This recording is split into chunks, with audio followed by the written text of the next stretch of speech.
Hai semuanya, selamat datang di Kompas Iman. Kali ini kita akan membahas terkait dengan topik keluarga bersama dengan saya Joni. Dan saya Susanti Saragi. Dan saya penginjil Andri Gunawan. Ada beberapa pertanyaan yang menarik terkait dengan keluarga yang disampaikan oleh jemaat nih, Ko Andri. Kita akan tanyakan satu persatu. Mungkin saya akan mulai dengan pertanyaan menarik pertama. Bagaimana mendidik anak-anak yang tangguh dalam menjalani kehidupan, apalagi kondisi pandemik gini ya? Betul. Ya, ini pertanyaan menarik sekali ya. Nah, sebelum saya menjawab, saya ingin kita sama-sama diingatkan bahwa ketika Tuhan mempercayakan kepada kita seorang anak, suatu saat kita akan meninggalkan dan melepaskan mereka. Ya, di dalam Kejadian 2:24 jelas sekali, bahkan dikatakan bahwa seorang laki-laki akan meninggalkan ayah ibunya. Itu secara tidak langsung mengingatkan bahwa suatu saat mereka tidak akan lagi bersama dengan kita karena mereka menikah atau juga mereka bekerja dan satu lain dan banyak hal begitu ya. Nah, jadi pertanyaan ini memang sangat baik sekali bagaimana membuat seorang anak kuat atau tangguh ya. Nah, pertama tentu kita sebagai orang tua mesti mengurangi juga level kecemasan kita sebagai orang tua ya. Karena terkadang ada orang tua yang terlalu panik, terlalu banyak melarang. Yang belum tentu ketika anak itu melakukan hal itu yang kita lihat itu membahayakan dirinya. Gitu. Jadi di sini peran orang tua pun kita tentu perlu mengawasi, memperhatikan apa yang dilakukan oleh anak kita, tetapi jangan sampai akhirnya kita terlalu berlebihan yang sebetulnya tidak membahayakan, jadi kita terlalu banyak melarang. Ya. Dan di sini tentu juga di dalam keberadaan orang tua di sini kita juga menolong anak untuk mengaplikasikan iman kepada Tuhan, ya, bahwa kamu keberadaan hidup kamu ada yang menjaga, ada yang memelihara, ada yang selalu menyertai begitu. Terus yang kedua, untuk seorang anak agar tangguh kuat, izinkan anak untuk mengalami atau merasakan kegagalan, ya. Jadi ini hal yang baik karena kegagalan justru Tuhan bisa pakai untuk menguatkan kita. Ya kita sama-sama tahu bahwa dalam kehidupan kita ini tidak selalu berjalan mulus sesuai dengan apa yang kita harapkan atau inginkan. Ya, jadi di sini yang perlu kita lakukan oleh orang tua, izinkan kegagalan itu. Tentu kegagalan yang saya maksudnya bukannya sengaja ya, tapi kegagalan yang memang akhirnya ya dia harus menerima kegagalan itu. Misalnya juga dalam bentuk nilai yang buruk, ya.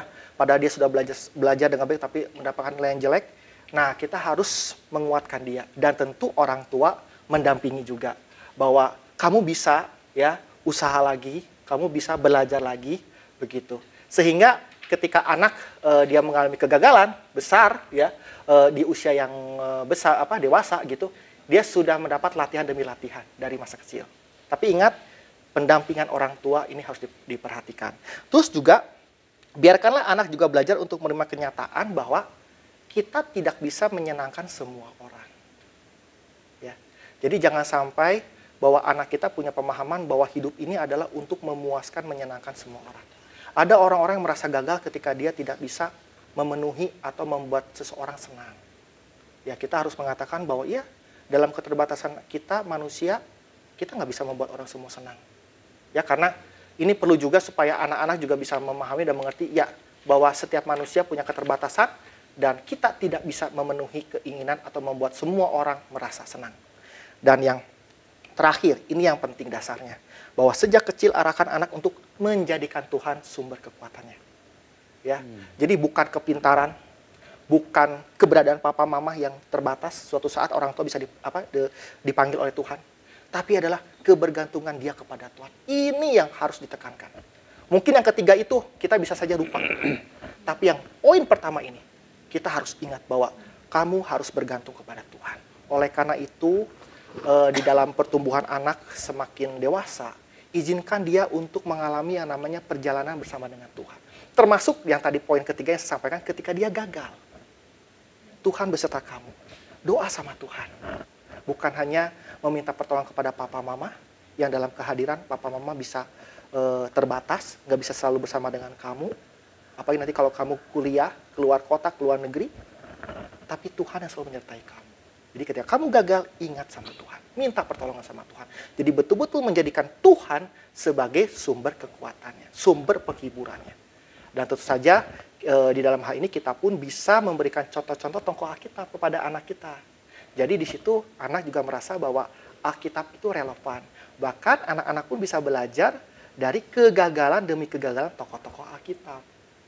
Ya, jadi di situ kita bisa melihat kembali karya Tuhan bagaimana menolong orang-orang yang gagal ini untuk memperoleh kekuatan. Hanya bersumber dan di dalam Tuhan.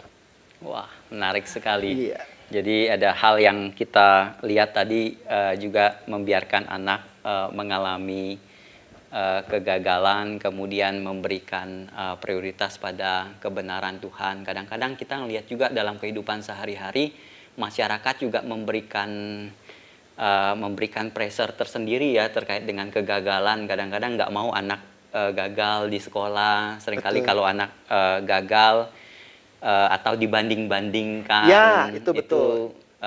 Ya saya pikir itu relevan sekali karena masyarakat seringkali memberikan tekanan tersendiri untuk masalah kegagalan ini, seakan-akan nggak boleh gagal. Betul.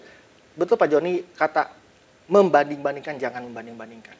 Walaupun sebetulnya membandingkan ada satu sisi ya, ada hal baik juga ya, supaya anak termotivasi. Tapi terkadang anak melihatnya itu sebagai suatu pembandingan yang merasa bapak mama tidak menerima saya. Terus saya teringat bahwa ada baiknya juga orang tua menceritakan kegagalannya. Bagaimana papa mama dulu sempat gagal. Saya teringat beberapa minggu yang lalu ketika anak saya tidak bisa mengerjakan tugas dari sekolah. Lalu dia melakukan kesalahan, dia nangis. Lalu waktu saya keluar dari toilet, dia tanya, "Papa, apakah papa dalam hidup papa," ini anak usia 7 tahun loh. "Apakah papa dalam usia di kehidupan papa waktu papa seusia saya pernah melakukan kesalahan atau gagal nggak bisa mengerjakan tugas?" Saya katakan, "Papa pernah." Lalu apa yang papa lakukan? Ya papa doa dan papa perbaiki. Jadi itu ternyata buat dia setidaknya bahwa ada orang tua saya pun pernah mengalami kegagalan dan melihat bagaimana Tuhan berperan di situ. Dan ada usaha dari papa saya untuk, saya perbaiki, saya belajar lagi. Itu. Jadi dia juga merasa bahwa bukan saya aja yang merasa gagal. Orang juga bisa mengalami. Iya, betul. Oke, papa pernah gagal nggak? Sering. Semoga enggak. Ya, silakan mungkin yang berikutnya. Ya, ini pertanyaan yang kedua nih Pak Andri ya. Ya. Bagaimana seharusnya kita menghadapi kondisi anak yang tidak sesuai dengan harapan kita. Mungkin contohnya pengennya anaknya mirip papahnya, miripnya mamahnya. Pengennya laki-laki, yang keluar perempuan. Contoh, hal seperti itu kan orang tua ketika mamahnya mengandung kan kadang orang tua tuh punya banyak ekspektasi dan harapan. Bagaimana kalau yang terjadi kondisinya itu adalah sesuatu yang di luar dari harapan? Ya, betul. Ini hal yang tidak mudah juga ya ketika kita memperoleh sesuatu yang di luar harapan atau keinginan kita. Saya juga pernah mengalami anak pertama, biasanya kan kalau orang-orang pada umumnya anak pertama pengennya cowok ya. Justru saya pengen cewek. Ya. Dan Tuhan mempercayakan kepada saya, kepada kami, saya dan istri, ketiga anak kami pria semua, laki-laki semua begitu ya.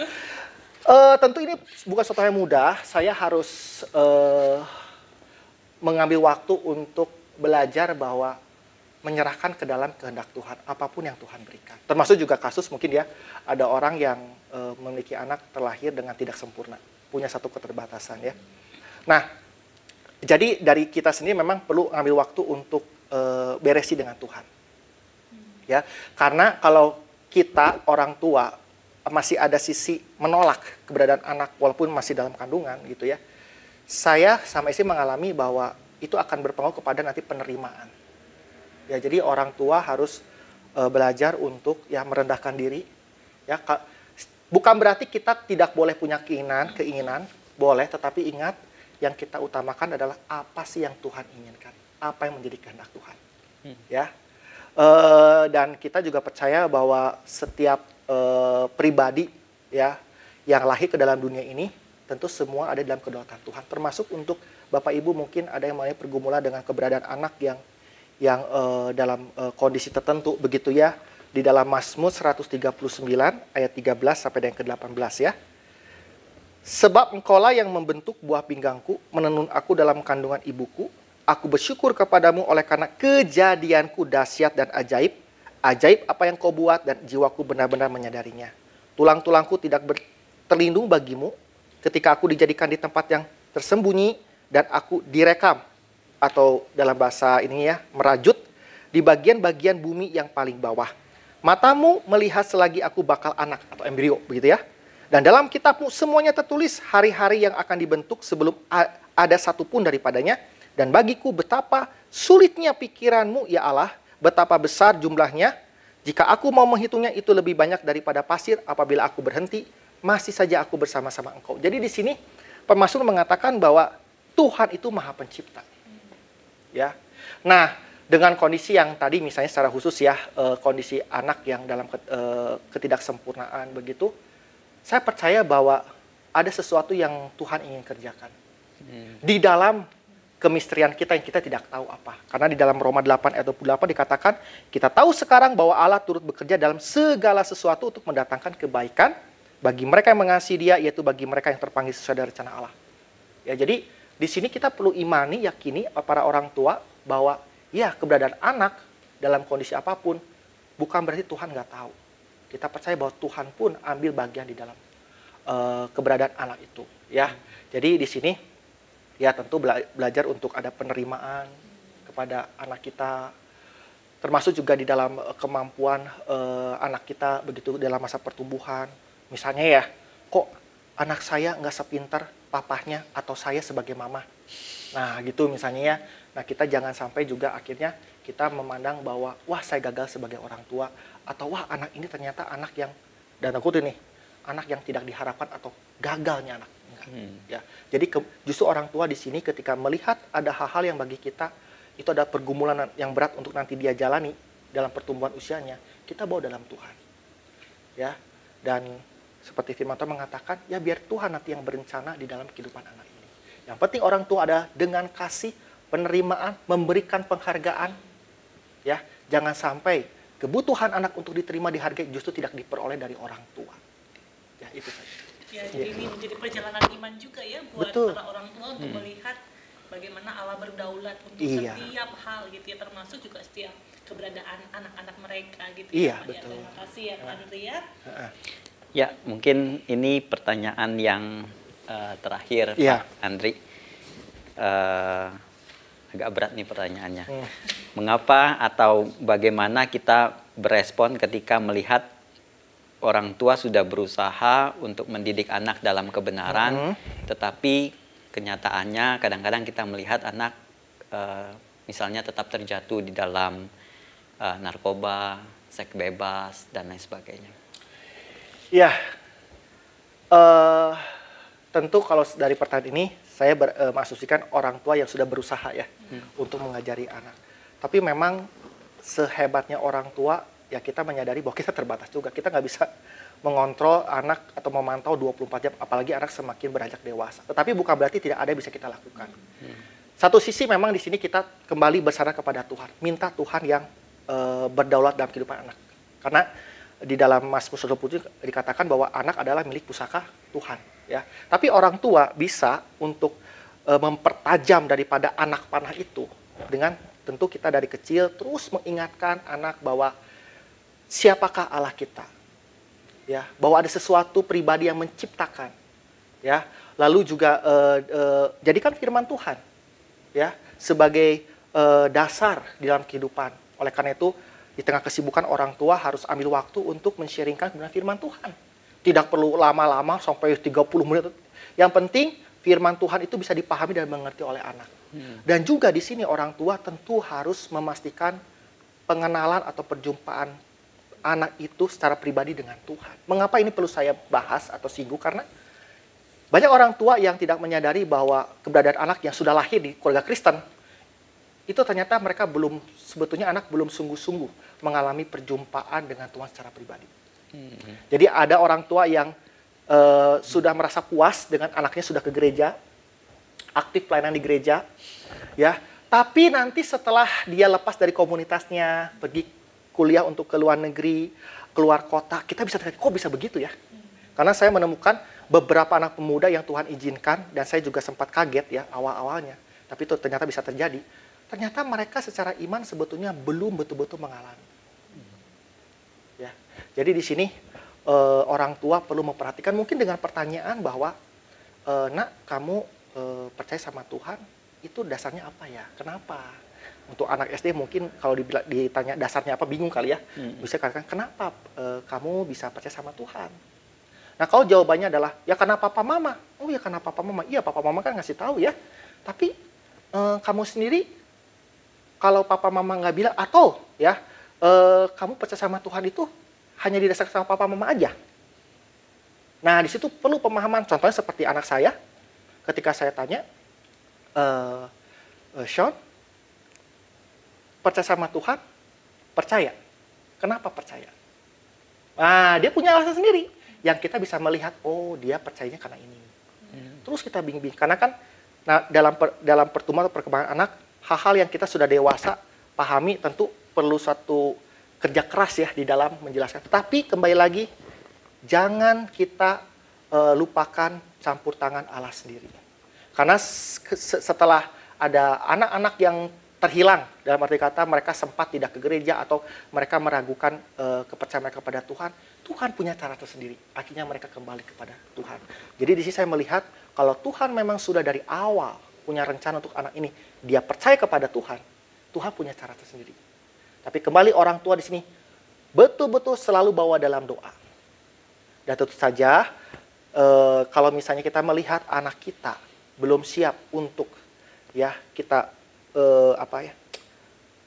diberi kebebasan pergi ke luar negeri atau keluar kota dengan kondisi iman yang bagi kita ya kita orang tua lebih baik jangan terlalu berani atau nekat, ya udah kamu kuliah. Karena yang terpenting kan dalam pertumbuhan anak bukan hanya kehebatan dari segi akademik, tapi terpenting kan hati yang percaya dan takut akan Tuhan, mengenal Tuhan. Ya, jadi secara pribadi ini ya. Jadi kalau misalnya orang tua melihat bahwa anaknya itu secara iman masih ini, ya lebih baik kuliahlah di tempat-tempat memang di situ orang tua pun ada, satu kota. Begitu. Itu sih yang saya bisa sampaikan dalam waktu yang singkat ini ya, gitu. Ya. Terima kasih. Terima kasih untuk Pak Andri sudah menjawab pertanyaan-pertanyaan yang sudah disampaikan dari Jemaat GKI Hosana. Kita akan tutup acara kita pada hari ini. Saya mau tutupnya dalam pantun, boleh ya Pak Andri? Boleh, silakan.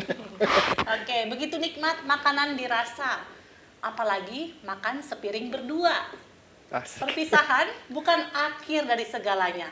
Sampai jumpa di Kompas Iman selanjutnya. Ya, Tuhan berkati. Terima kasih.